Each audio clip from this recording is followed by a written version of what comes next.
The alien warship tore through Earth's atmosphere like a blade through silk, trailing fire and ozone across the Nevada desert. Lieutenant Connor Hayes didn't wait for orders. He slammed the throttle forward, his F-35 screaming toward the descending behemoth as alarms shrieked in his cockpit.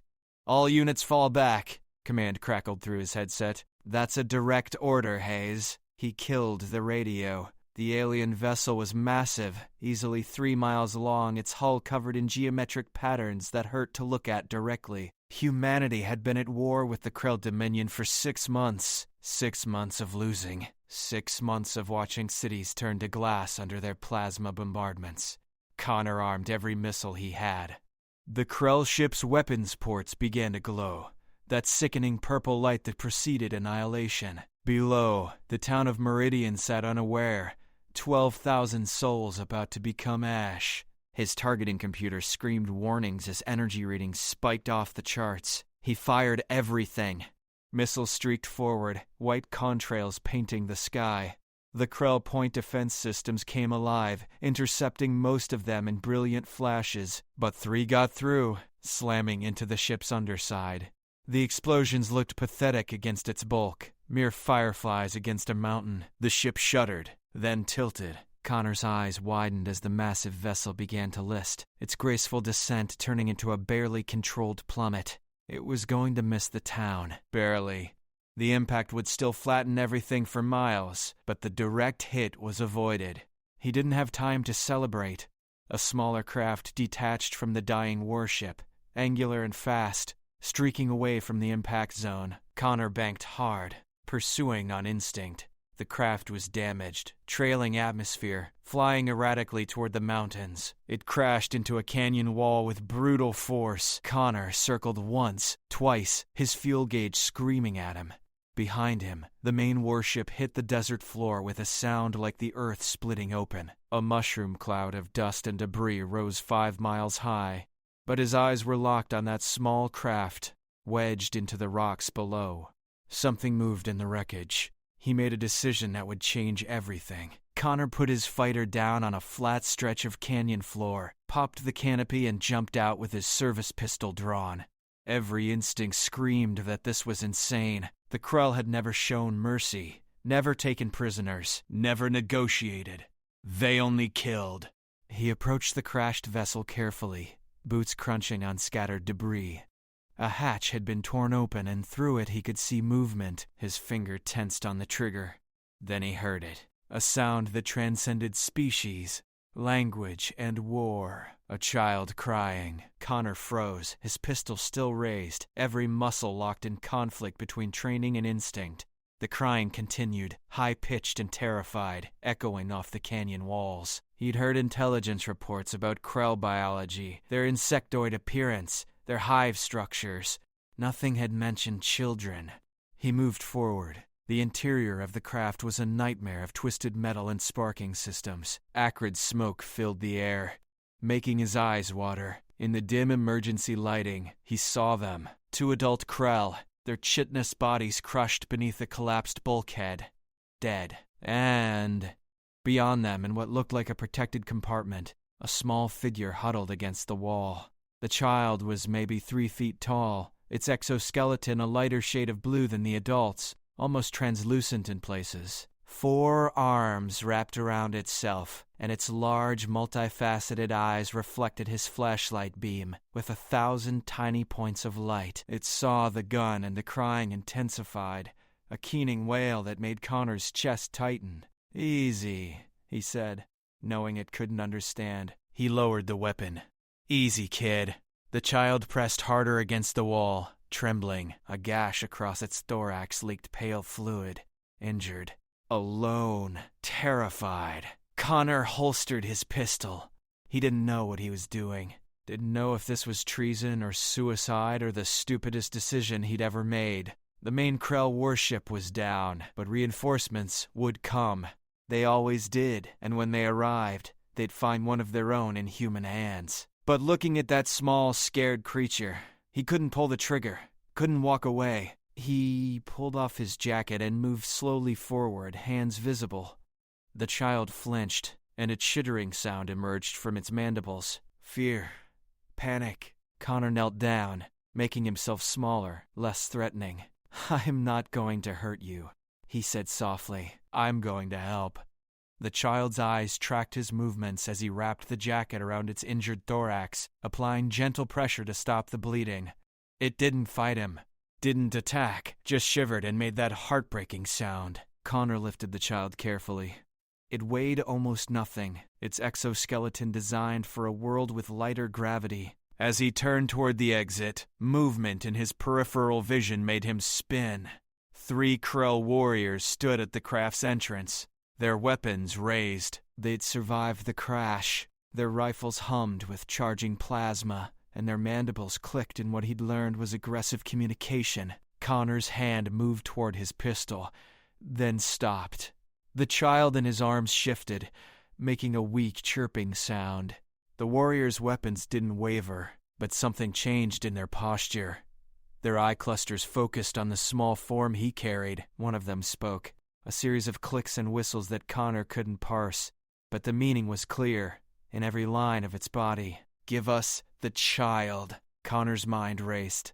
He was one human against 3 trained Krell warriors, his pistol versus their plasma rifles. In any rational assessment, he was dead, but he'd seen the intelligence reports, knew what the Krell did to prisoners. They didn't distinguish between combatants and civilians, didn't show mercy, except they weren't firing. "She's hurt," Connor said, nodding to the child.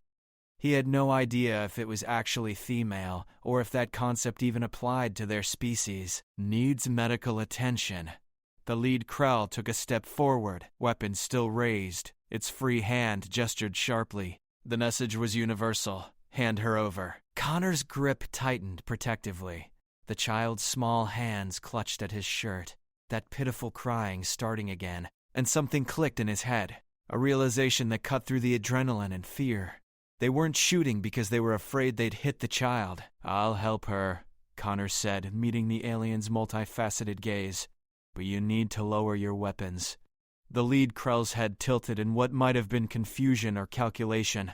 The standoff stretched, seconds feeling like hours. Connor could hear helicopters in the distance, human reinforcements responding to the crash. If they arrived and found this scene, everyone would die. He made his choice.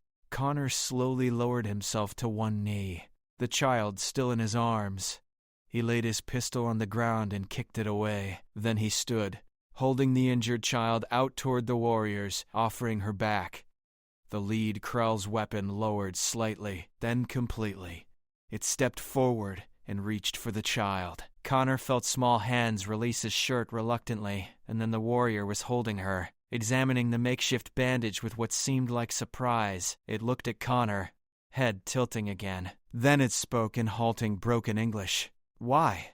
Connor stared at the Krell warrior, shocked that it could speak his language. The question hung in the smoky air between them, simple but loaded with 6 months of brutal warfare, countless dead on both sides, and a hatred that had been carefully cultivated by both governments.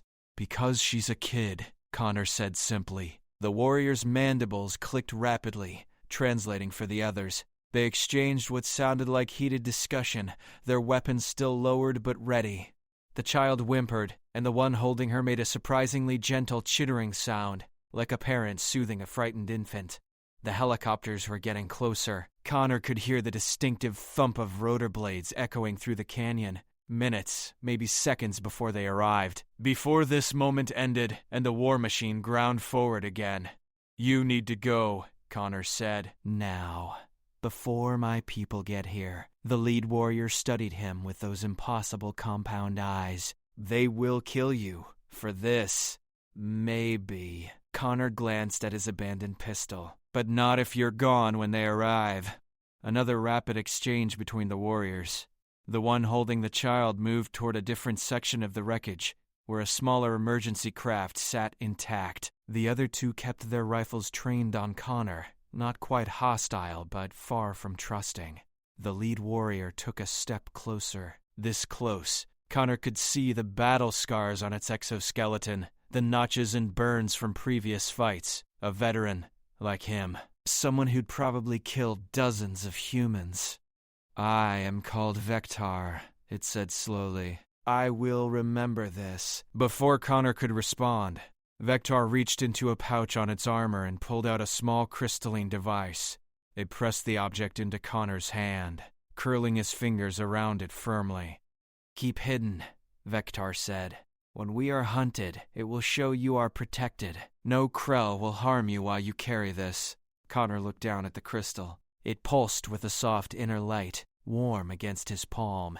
I don't understand. You saved Shalarai. Vector gestured to the child, now being secured in the emergency craft. A princess of the Third Hive, daughter of the matriarch commanding this sector.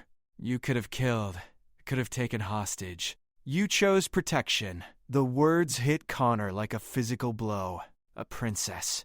He'd saved a Krell princess. Go! He urged, shoving the crystal into his pocket. They're almost here. Vector and the other warriors moved quickly, boarding the emergency craft with practiced efficiency. The engines hummed to life, a different pitch than human technology.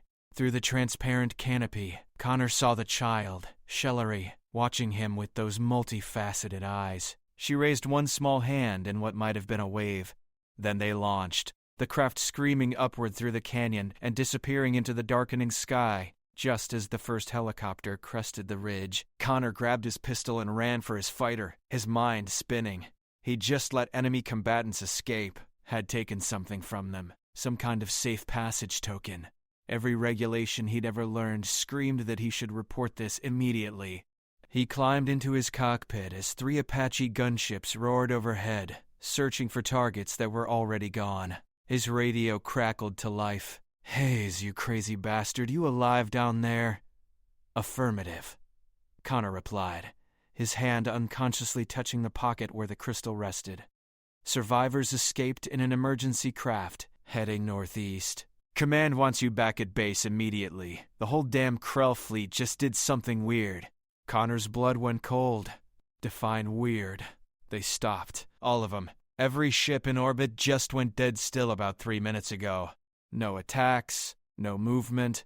Intel's going nuts trying to figure out what it means. 3 minutes ago, right around when he'd handed Shelarai back to Vector, Connor launched his fighter, climbing fast into the twilight sky.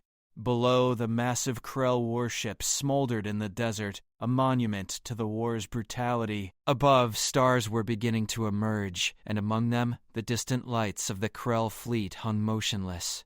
He touched the crystal again, feeling its pulse match his heartbeat. What had he just done? The flight back to base took 20 minutes, but it felt like seconds. Connor's mind raced through scenarios, each worse than the last. Court-martial. Execution for treason. Prison. But underneath the fear was something else. Something he couldn't quite name. Hope, maybe. Or the first crack in a war that had seemed endless. He landed to a base in chaos. Personnel ran everywhere, weapons ready, eyes on the sky.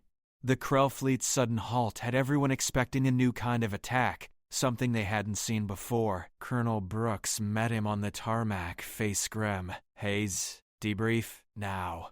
Connor followed him into the operations center, where dozens of screens showed satellite footage of Krell positions worldwide. Every ship, every ground force, completely still, waiting. What happened out there? Brooks demanded. You took down a command carrier with a fighter jet, somehow survived, and now the entire Krell military has gone silent. Start talking.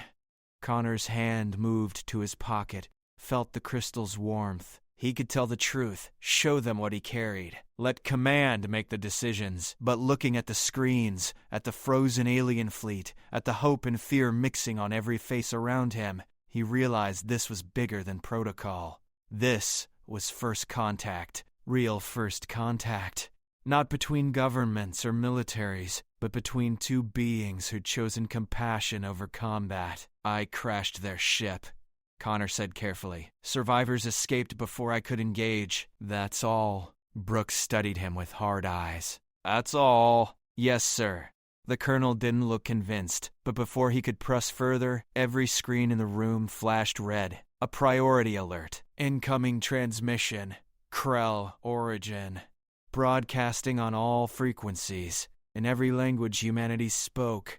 The operations center fell silent as the transmission began. Every screen displayed the same image, a Krell unlike any they'd seen before, larger, her exoskeleton deep purple and adorned with intricate bioluminescent patterns that pulsed with authority. Her compound eyes seemed to look directly through the cameras, into the room itself. "Humans of Earth," she spoke in perfect English, her voice synthesized but clear. "I am Matriarch Kelshara, Supreme Commander of the Krell forces in this sector." Brooks grabbed a radio. "Get me the Joint Chiefs, now." The matriarch continued. 6 of your months ago, our species met in violence. We came to your world believing you were a threat that needed elimination. You fought us believing the same. Both our peoples have bled. Both have suffered. Connor's chest tightened. He knew what was coming. 1 hour ago, my daughter was recovered from a crash site. She lives because a human warrior chose mercy over vengeance, chose protection over capture. This human, when faced with the child of his enemy, saw not a monster, but a life worth saving. The room erupted in confused murmurs. Brooks spun to face Connor, eyes wide with realization. His name is Connor Hayes. Every person in the operations center turned to stare at him. Connor felt his face flush, his hand instinctively covering his pocket. Lieutenant Hayes had every reason to kill Shellerai, the matriarch said. Your species has suffered greatly at our hands. We destroyed your cities, killed your people, gave you every justification for revenge. Yet he bandaged her wounds, protected her from further harm, returned her to my warriors when he could have used her as leverage. The screen split, showing Connor's fighter cam footage from the canyon. Someone had been recording. The images showed him wrapping his jacket around the child, holding her gently, facing down 3 armed Krell warriors while protecting her. This act has forced us to reconsider everything we believed about humanity. Brooks stepped closer to Connor, his voice low and dangerous. You let them go. You had a Krell princess and you just handed her back. Yes, sir, Connor said quietly. Do you have any idea what you've done? I saved a kid. The matriarch's voice cut through the tension. We were told humans were savages, violent, destructive, incapable of reason or compassion. Our intelligence reported that you slaughter your own kind over trivial differences, that you poison your own world, that you would show no mercy to any who opposed you. Another screen activated, showing Krell cities, not burning or under attack, but thriving. Massive hive structures that spiraled into alien skies, beautiful in their geometric complexity. We believe this because it is what we were told by those who wish this war to continue, just as you were told lies about us. Connor's stomach dropped. What? The war between our peoples was engineered, Kelshada said, by a third party who benefits from our mutual destruction. The Talkorath Collective has been feeding false intelligence to both our governments, ensuring we would view each other as existential threats. Brooks grabbed the radio again. Verify this. I want every intelligence source checked. Now. We discovered this deception 3 days ago, the matriarch continued, but we had no way to communicate it. No channel you would trust. No proof you would believe. How do you end a war when both sides have been conditioned to see only enemies? The answer hung in the air, unspoken but understood. You show them something impossible, something that breaks through the conditioning. My daughter lives because of Connor Hayes.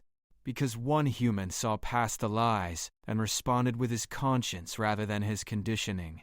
This is not the action of a savage species. New footage appeared. Krell ships across the globe, hovering over cities they'd been about to attack. Weapons powered down, waiting. I am issuing a unilateral ceasefire, Kelshara announced. All Krell forces are to suspend offensive operations immediately. No human will be fired upon unless they initiate aggression. This ceasefire will hold for 72 of your hours. Brooks looked like he'd been punched. She can't just declare peace. She's trying to, Connor said, pulling the crystal from his pocket. It blazed with light now, pulsing rapidly. And if we attack during this ceasefire, we prove everything that Talkorath told her about us. The matriarch's image focused, as if she could see the crystal even through the screen. Lieutenant Hayes carries the heart of Shellerai, a token of the highest honor among our people. While he bears it, he speaks with the voice of my daughter, and by extension, with my voice. No Krell will harm him, and any who aid him are under the same protection. This is insane, Brooks muttered, but Connor could see the calculation in his eyes. The opportunity. I propose a meeting, Kelshera said. In 72 hours, neutral ground. Your diplomats and ours. To discuss the evidence of Talkorath manipulation and to explore if peace between our species is possible. The screens showed split images now. Human cities rebuilding from Krell attacks and Krell hive worlds damaged by human counterstrikes. The cost of 6 months of war, displayed in stark detail. We have both bled enough, the matriarch said softly. My daughter is alive because one human chose differently. Let us see if our species can do the same. The transmission ended. The operations center exploded into shouting. Officers arguing, phones ringing, everyone trying to process what they'd just witnessed. Brooks stood frozen, looking between Connor and the now dark screens. They're going to want you in Washington, he said finally. Tonight. Maybe for a medal. Maybe for a firing squad. I honestly don't know which. Connor looked down at the crystal in his palm. It had stopped pulsing, returning to a steady, gentle glow. Through it, he could almost feel something. A presence. A consciousness. Shellari. Maybe. Watching. Hoping. Sir, Connor said, what if she's telling the truth? About the Talkorath? Brooks ran a hand over his face, suddenly looking much older. Then we've been played. Manipulated into a war that's killing both our species while someone else watches and profits. And if we reject the ceasefire, then we prove them right about us. Brooks met his eyes. You've put us in an impossible position, Hayes. We can't ignore this. Can't pretend it didn't happen. The whole world just watched a Krell matriarch call for peace because you saved her kid. I just did what was right. Yeah, Brooks almost smiled. That's what scares me. Get your gear. We're wheels up in 30 minutes. The flight to Washington was surreal. Connor sat in a military transport surrounded by 6 armed guards who wouldn't make eye contact. He wasn't under arrest exactly, but he wasn't free either. The crystal stayed in his pocket, its warmth a constant reminder that everything had changed. They landed at Andrews Air Force Base just after midnight. 3 black SUVs waited on the tarmac, engines running. Connor was ushered into the middle vehicle without explanation, flanked by stone-faced Secret Service agents who said nothing during the 40-minute drive into the city. The Pentagon was blazing with light, despite the hour, every window illuminated, every office occupied. The largest military machine in human history was trying to process the impossible, an alien ceasefire initiated because one pilot chose compassion. Connor was led through corridors he'd only seen in documentaries, past generals and admirals who stopped their urgent conversations to stare. Some faces showed curiosity, others showed anger, a few showed something that might have been hope. They brought him to a conference room deep in the building's core. 12 people sat around a massive table, and Connor recognized half of them from news broadcasts. The Secretary of Defense, the Chairman of the Joint Chiefs, the Director of National Intelligence. The others wore suits or uniforms, marking them as powers he couldn't immediately identify. "Sit down, Lieutenant," said a woman at the table's head. Admiral Patricia Wright, Connor realized. Commander of Strategic Operations and reportedly the sharpest mind in the military. He sat. "Do you understand the magnitude of what you've done?" Wright asked. "I saved a child, ma'am. You compromised a strategic asset, violated engagement protocols, and single-handedly altered the trajectory of an interstellar war." Her eyes were cold. "Some in this room want you shot for treason." Connor said nothing. "Others want to give you the Medal of Honor." Wright leaned forward. "I want the truth. All of it. What happened in that canyon?" Connor told them everything. The crash, finding Shellari, the standoff with Vector, receiving the crystal. He left nothing out. When he finished, the room was silent for a long moment. "Show us the crystal," the DNI said. Connor pulled it from his pocket and placed it on the table. The moment it left his hand, the light dimmed significantly. Several people leaned forward to examine it. "Our xenobiologists have been theorizing about Krell technology," said a civilian Connor didn't recognize. Probably a scientist. This appears to be some kind of quantum-entangled communication device. If I'm right, it's connected to the child, possibly allowing her to sense your location, your status, maybe even your emotional state. You're saying she knows where I am right now? More than that. The scientist's eyes gleamed with fascination. She probably knew the moment you entered this room. Might even sense how you're feeling about all this. Connor's hand moved to take the crystal back, and its light immediately strengthened. Several people around the table exchanged glances. The matriarch's broadcast went global, Wright said. Every news network on Earth has been running it on loop for the past 3 hours. Your face is everywhere, Hayes. You're probably the most famous human alive right now. I didn't ask for that. No, but you have it anyway. Wright pulled up a tablet showing footage from around the world. Crowds gathering in city squares, watching the broadcast on massive screens. Some celebrating, some protesting, all reacting. Public opinion is split. Half the planet sees you as a hero who might have ended the war. The other half sees you as a traitor who let enemy combatants escape. What do you see, ma'am? Wright studied him for a long moment. I see a soldier who made a decision in the field based on the information available. The question is what we do now. The matriarch proposed a meeting, said the Secretary of Defense. 72 hours. We need to decide if we're attending. It's obviously a trap, said a General Connor didn't know. They get our leadership in one place and eliminate us. With respect, sir, they could do that right now, Connor said. They have orbital superiority. If they wanted our leadership dead, they'd just bombard every capital city simultaneously. The boy has a point, the DNI admitted. The ceasefire is holding. We've confirmed that every Krell position worldwide has gone defensive. No attacks, no aggression. They're waiting. For what? The general demanded. For us to make the next move, Wright said. To see if we're capable of choosing peace or if we'll prove the Telkarath right about us. You're giving credence to that claim? The Secretary of Defense looked skeptical. That this entire war was engineered by a third party? I'm saying we should investigate before dismissing it. Wright pulled up new files on the central screen. I had our people dig into the intelligence that started this war. The initial reports that the Krell were coming to exterminate us. Guess what we found? The room leaned forward. Anomalies, inconsistencies, data that doesn't quite line up. Wright highlighted sections of reports.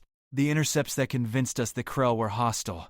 They came through communication relays that we now know were compromised. The attack patterns we attributed to them, several were actually false flags. Jesus, someone whispered. We were played, the DNI said flatly. The question is whether the Krell were played the same way, or if this is an elaborate deception. Wright turned to Connor. That's where you come in, Lieutenant. The matriarch specifically requested your presence at the meeting. Said you're the only human her people will trust to negotiate in good faith. Connor's stomach dropped. Ma'am, I'm not a diplomat. No, but you're the one who saved her daughter. In Krell culture, that apparently creates a bond that supersedes rank, politics, or species. Wright slid a folder across the table to him. We've been studying their social structure since the war started. Family bonds are everything to them. By protecting Shalarai, you essentially became part of their family unit. The crystal proves it. So what are you asking me to do? We're asking you to go to that meeting, the Secretary of Defense said, to stand with our diplomatic team and be the bridge between our species. And if it is a trap, then you'll die alongside some of the most important people in our government, Wright said bluntly. But if it's not, if there's even a chance the matriarch is sincere, then you might be the key to ending a war that's already killed millions. Connor looked down at the crystal in his hand, feeling its pulse. Somewhere out there, a small alien child was connected to this thing, watching, hoping, trusting that the human who'd saved her would help save both their peoples. When do we leave? He asked. Wright smiled grimly. Neutral ground has been selected. The International Space Station. It's the only place both sides can agree on. The Krell will send a delegation in one of their smaller ships. We'll send ours via shuttle. The ISS? Connor felt his pulse quicken. That's confined quarters. No escape routes. Exactly. It forces both sides to trust each other. If either group intended violence, it would be suicide. Right stood. Get some rest, Lieutenant. Tomorrow you're either going to make history or become a footnote in humanity's extinction. The meeting adjourned. People filtering out with urgent phone calls and whispered conversations. Connor remained seated, staring at the crystal. A hand touched his shoulder. Admiral Wright had stayed behind. "Off the record?" she said quietly. "Yes, ma'am. You did the right thing in that canyon. I don't care what anyone else says. You saw past the propaganda and responded with your humanity." Her grip tightened. "Now we need you to do it again. But this time, the whole world is watching." The International Space Station hung against Earth's curve like a silver promise, 500 kilometers above a world holding its breath. Connor floated in the docking module, fighting nausea as the Krell transport approached. Through the viewport, their ship looked organic, pulsing with bioluminescent patterns that seemed almost alive. Beside him, Admiral Wright secured herself to a handrail. The diplomatic team consisted of just 5 humans. Wright, the Secretary of State, 2 translators, and Connor. Small numbers. A show of trust. Or a convenient target. The docking clamps engaged with a metallic thunk that reverberated through the station. Connor's hand moved to his pocket, feeling the crystal's rapid pulse. Shalari was close. He could sense it somehow. A presence drawing nearer. The airlock cycled. The hatch opened. Matriarch Kelshara entered first, her massive form barely fitting through the human-sized opening. In zero gravity, she moved with surprising grace, her 4 arms maneuvering expertly. Behind her came Vectar and 2 other warriors, weapons visible but holstered. And then Shalari floated through. The child was smaller than Connor remembered, her translucent exoskeleton catching the light. The wound on her thorax was bandaged with Krell medical technology that glowed faintly. When she saw Connor, she made a chittering sound of recognition and pushed off toward him. The human security detail tensed, but Connor reached out instinctively. Shalari crashed into him in what could only be described as a hug, her small arms wrapping around his torso, her mandibles clicking rapidly against his shoulder. "She has not stopped speaking of you," Kelshara said, her synthesized voice warm. "You are her hero." Connor awkwardly patted the child's back, aware that every eye in the module was watching this impossible moment. "I just did what anyone should do. That is precisely why we are here." The matriarch gestured to a larger section of the station the crews had prepared for the meeting. "Shall we discuss if our species can be as wise as one frightened pilot in a canyon?" They gathered in the cupola, Earth's blue expanse filling the windows below them. Shalari refused to leave Connor's side, clinging to his arm as the adults positioned themselves in a rough circle. "We have evidence," Kelshara began without preamble. She produced a data device. 3 days ago, we captured a Talkorath spy within our communications network. Before termination, it confirmed what we suspected. The Talkorath have been manipulating both our peoples toward mutual destruction for their own purposes. Wright accepted the device, passing it to a translator who began analyzing it. Why? Resources, technology, territory. The matriarch's mandibles clicked in what might have been disgust. While we slaughter each other, they position themselves to claim both our worlds. They are a parasite species. They do not build. They corrupt and consume. The Secretary of State spoke for the first time. Our intelligence suggests the same pattern. Communication intercepts that pushed us toward confrontation. False flag attacks. Manufactured evidence of hostile intent. We were both deceived, Kelshara said. The question is whether we can unite against the true threat. You're proposing an alliance? Wright's voice was carefully neutral. I am proposing we stop killing each other and start asking why a third party wanted us to. The matriarch turned her compound eyes toward Connor. Your lieutenant saw past the deception because he was not looking at an enemy. He was looking at a child. Can our governments do the same? Shelarai chirped softly, and Kelshara reached out to gently stroke her daughter's head. The gesture was so familiar, so universally parental, that Connor felt something shift in the room's atmosphere. We've been analyzing your biology, your culture, since the war began. the Secretary of State said. Looking for weaknesses. But we never looked for common ground. Nor did we, Kelshara admitted. We saw only threats. We did not see that you protect your young as we do, that you value honor, courage, sacrifice, that you are capable of mercy even toward those who have harmed you. Wright pulled up the analyzed data from the Krell device. Her expression darkened. This is authentic. The Tal'Karath have agents embedded in at least 17 of our communication networks. They've been feeding us false intelligence for over a year, and in ours for longer. Vector spoke, his English improving. They are patient. They plan across generations. So what do you propose? The Secretary asked. A formal alliance? A beginning, Kelshara said. A joint task force to root out Tal'Karath influence from both our systems. Coordinated defense, and eventually, if trust can be built, true cooperation. Connor felt Shalari shift beside him, her small hand finding his. The crystal in his pocket blazed with warmth. There will be resistance, Wright said. On both sides. 6 months of war doesn't disappear because we say so. People have lost loved ones. Cities have been destroyed. I lost 2 Hive sisters to your weapons, Kelshara said quietly. My people have suffered greatly, but I look at my daughter, alive because one human chose compassion, and I ask myself, how many more must die before we realize we are fighting the wrong enemy? The cupola fell silent. Earth turned below them, beautiful and fragile, home to 2 species who'd nearly destroyed each other. We'll need terms, the Secretary said finally. Verification protocols, prisoner exchanges, reparations. Agreed. And time. Kelshara's posture shifted into something that might have been hope. This will not be easy. No, Wright said, but nothing worth doing ever is. They talked for 3 hours, hammering out the framework of a ceasefire that could become something more. Connor mostly listened, holding Shalari's hand as the adults negotiated the future.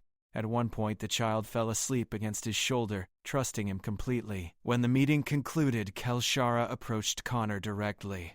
You have given us a chance we did not deserve. Both our species owe you a debt that cannot be repaid. I don't want a debt, Connor said. I just want this to work. Then help us make it work. The matriarch gestured to the crystal. Keep the heart of Shelarari. Let it remind both our peoples that we are capable of seeing each other truly, not as monsters or threats, but as parents protecting children, as beings who value life. Shalari stirred, making sleepy chirping sounds. Kelshara carefully lifted her daughter, cradling her with obvious love. Thank you, Connor Hayes, she said, for showing us what humanity truly means. The Krell delegation returned to their ship. Connor watched them go, feeling the weight of everything that had just transpired. You know you're going to be doing this for the rest of your life, right? Wright said beside him. Speeches, negotiations, being the face of human Krell cooperation. Connor smiled tiredly. I just wanted to fly fighters. Yeah, well. Sometimes one choice changes everything. Below them, Earth turned in its ancient rhythm. On its surface, 2 species who'd been enemies were taking their first uncertain steps towards something new. It wouldn't be easy. There would be setbacks, resistance, maybe even renewed violence. But in a canyon in Nevada, a human pilot had looked at an alien child and seen not a monster, but a life worth saving. And in that moment, he'd cracked open a door that had seemed permanently sealed.